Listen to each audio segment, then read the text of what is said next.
जैसा कि आप सभी को पता है, हम बहुत दिनों से व्यस्त थे, तो आप लोगों को लोकल यूथ को जो हमारे साथी हैं और उनको पेमेंट के वगैरह बारे में थे, तो आप लोगों को लोकल यूथ को जो हमारे साथी हैं और उनको पेमेंट के वगैरह बारे में कोई अपडेट प्रॉपर नहीं दे पाए।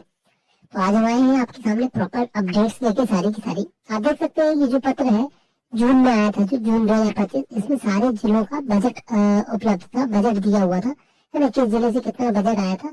आप किसी भी जिले का लगभग बजट उठा के देख लेंगे। जैसे हम किसी एक रैंडम जिले की बात करें, जैसे हमारे जिले की हम बात करें कटनी की, तो 95 लाख का जैसे बजट था। तो आप देख सकते हैं कि इसमें रबी में लगभग 45 लाख का पैसा था, ठीक है। खरीफ में 46 लाख का था। इस हिसाब से आप देखेंगे तो लगभग कितना पैसा हो गया था, आप देख सकते हैं, यही मिलाकर लगभग 85-86 लाख हो गया। यानी कि पैसा जो है खत्म होने को है, ठीक है, बजट बांटने के बाद। यानी कि हर जिले में लगभग, अब ये मान के चलिए आप कि 2 फसलों की पूरी पूरी पेमेंट आ गई होंगी, या कुछ मान ले कुछ खाता नहीं था, या कोई डेटा वेरिफिकेशन नहीं था, अभी सत्यापित नहीं था, तो कुछ लोग की छोड़कर लगभग 2 सीजन के मैक्सिमम लोगों की पेमेंट आ गई है या आने वाली होंगी, ठीक है। और इस संबंध में आप लोगों को ये भी पता होगा कि इस संबंध में शासन द्वारा जानकारी भी मांगी गई है प्रत्येक जिलों से कि राशि कब आवंटित हुई या नहीं, है ना। तो इस संबंध में हमने ये अपडेट ये वीडियो बनाने का उद्देश्य यही है कि हम आपको भी अपडेट दे दें कि लगभग सभी जिलों में इसकी अपडेट आ गई है। और साथ ही जो बची हुई जायद है, जैसे जायद है, और अभी तो खरीफ का भी आ गया है सत्यापन के लिए, तो खरीफ के बारे में भी हम बात करेंगे अभी आगे चल के, है ना। तो उसमें यह है कि अब इसके लिए बजट मांगा जाएगा ताकि आपको पैसा दिया जा सके। तो अभी बिल्कुल परेशान नहीं होना है, क्योंकि शासन ने 2 आपसे सीजन की बजट उपलब्ध कराया था, और जो की राशि लगभग अंतरित हो चुकी है या पेंडिंग अभी होने ही वाली है, प्रक्रिया में है, ठीक है। तो अब आपकी केवल जायद और खरीद की पेमेंट बची है, जिसके लिए बजट आने के बाद ही भुगतान हो पाएगा, ठीक है। उसके पहले अपन चलते हैं अगली प्रक्रिया पे। तो अगली प्रक्रिया जो है वो है खरीद की सत्यापन की, है ना। तो ये खरीद का सत्यापन, जिस तरीके से आप कोई भी अपना लोकल यूथ भी इसको लॉग इन करेगा, तो यहाँ पर वो जाएगा तो डीसीएस यूथ रजिस्ट्रेशन जो है या वेरिफिकेशन जो इसमें आप देख सकते हैं, ठीक है। क्या देख सकते हैं, तो हमने वेरिफिकेशन स्टेटस पे क्लिक किया, ये देखिए ये है डैशबोर्ड। डैशबोर्ड पे हम वापस गए, ये है वेरिफिकेशन स्टेटस पे क्लिक किया हमने। इस तरीके से क्रॉप डेटा और नॉन क्रॉप डेटा की जानकारी चेक कर सकते हैं। इसके पहले का यदि आपको कोई फसल देखनी है तो वो आप देख सकते हैं, और हमको देखनी जैसे खरीफ की, तो हमने यहाँ पर क्या किया, सभी भुगतान हेतु स्थिति सत्यापित या सत्यापन नहीं किया गया, तो अभी हम सभी पर क्लिक कर रहे हैं। ये देखिए इस तरीके की जानकारी हमारे पास आ जाएगी, ठीक है। नॉट वेरीफाइड, नॉट वेरीफाइड, ये देखिए जैसे वेरीफाइड वाला है, ठीक है। उज्जैन जिला है, उज्जैन में वेरीफाइड है, तो आप देख सकते हैं आप।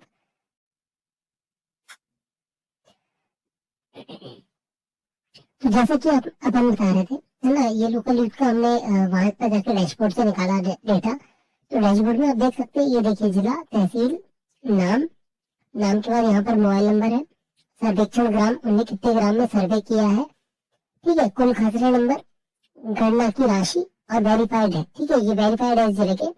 बैंक का नाम, आईएफएससी और खाता संख्या, और भुगतान जो अनुमोदन है, आदेश की स्थिति।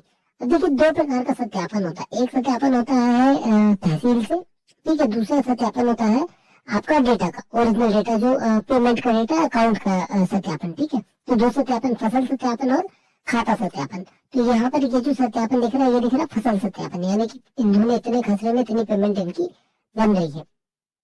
अब बहुत सारे लोग को एक डाउट है कि रिक्त का कोई पैसा मिलना था। अब रिक्त का पैसा जो मिलना था, उसका जो आदेश आया था, वो गिरदावरी होने की काफी सारी गिरदावरी होने के उपरांत आया था। तो जिस दिन का आदेश है, उस दिन के बाद का ये माना जा रहा है कि रिक्त का पैसा सबको मिलेगा, ठीक है।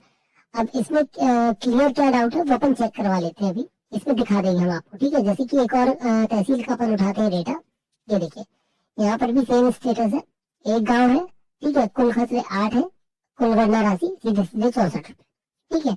यहाँ पर 1223 है, 1223 में जब हम 8 का गुणा करेंगे तो ये उसका थोड़ा सा वेरी करेगा, है ना, एग्जैक्ट वही डेटा नहीं आ रहा है। अब ये 1427 है, यहाँ पर खसरे और 11,416 रुपए बना है। तो इस तरीके से आप देख सकते हैं, ये हमको डेटा देखने को मिल जाएगा। इसको हम क्या कर सकते हैं, क्रॉस वेरीफाई कर सकते हैं या सत्यापन कर सकते हैं। कैसे? अब इसका डिटेल आपको देखनी है तो आपको जाना पड़ेगा तहसीलदार के लॉगिन पे। दोस्तों ये जो प्लेटफॉर्म आप देख रहे हैं, अब इसका डिटेल आपको देख, अब ये 1427 है, यहाँ पर खसरे और 11,416 रुपए बना है।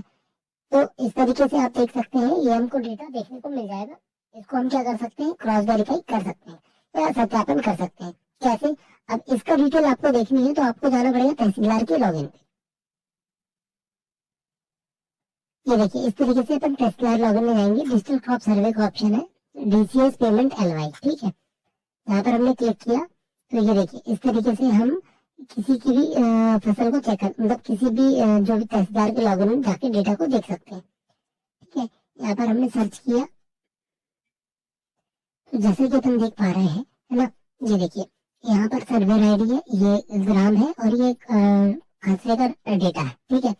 टोटल खसरे और स्वीकृत खसरे और कुल देय राशि, इसमें आप देखेंगे तो सीधा सीधा 8 का गुणा है ना।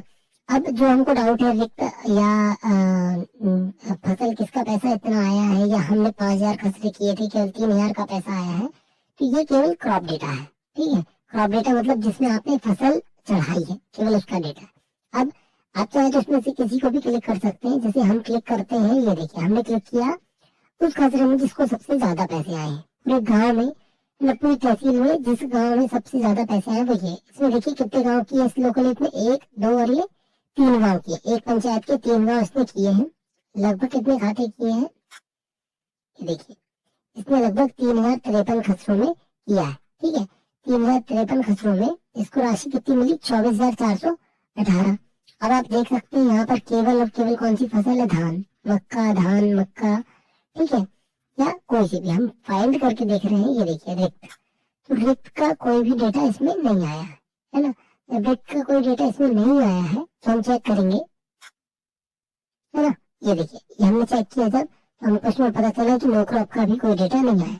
तो इसी तरीके से अभी जिनके खसरे कम आ रहे हैं वो अपने तहसीलदार लॉगिन में जाके चेक करवा लें कि उनका कितने खसरों के कितने पैसे आए, और खसरे बार संख्या भी आप इस तरीके से आराम से निकाल सकते हैं। जैसे हमने अभी आपको पिछली सूची में दिखाया था, आप वहाँ पर ग्राम के खसरों की जानकारी, खसरों की सूची भी प्राप्त कर सकते हैं, ठीक है। अभी रिक्त वाले जो खसरे थे उनका पेमेंट अभी नहीं दिख रहा है, हो सकता है आने वाले दिनों में जल्दी दिखने लगेगा। तो नॉन क्रॉप डेटा, वो नॉन क्रॉप डेटा के अंतर्गत आएगा, क्योंकि उसमें आपने फसल नहीं चढ़ाई है, उसमें क्या चढ़ाया, रिक्त या कुछ और चढ़ाया, ठीक है। तो वो डेटा अलग से आएगा, तब उसका पेमेंट भी अलग से बनेगा, है ना। ये चीजें हो गई क्लियर। अब हम बात करते हैं अगली। चलिए, अभी हमने बात कर ली खरीद की पेमेंट की, सॉरी खरीद की गिरदावरी के सत्यापन की, ठीक है। हमने बात कर ली पेमेंट्स के संबंध में। ये जो चीजें, ये बेसिक चीजें हैं जो बहुत इंपॉर्टेंट है, आपको समय से हो जानी चाहिए, ठीक है। और अभी शासन के पास बजट की एक समस्या अभी होगी, जो कि शासन ने मांगा है कि पूर्व में जो पैसा दे दिया गया था उसका उपयोगिता मतलब उपयोग हुआ है या नहीं है, ठीक है। जैसे ही वो पूर्ण हो जाएगा या अन्य जिलों में जैसे ही वो राशि खत्म हो जाएगी, तो वो रबी और जायद और खरीफ 2025-26 की पेमेंट के लिए बजट शासन से मांग पाएंगे, ठीक है। तो ये तो हो गई बेसिक बात है। अब जो मुख्य बात है वो है अब की गिरदावरी आ रही है, आप सभी लोगों को पता है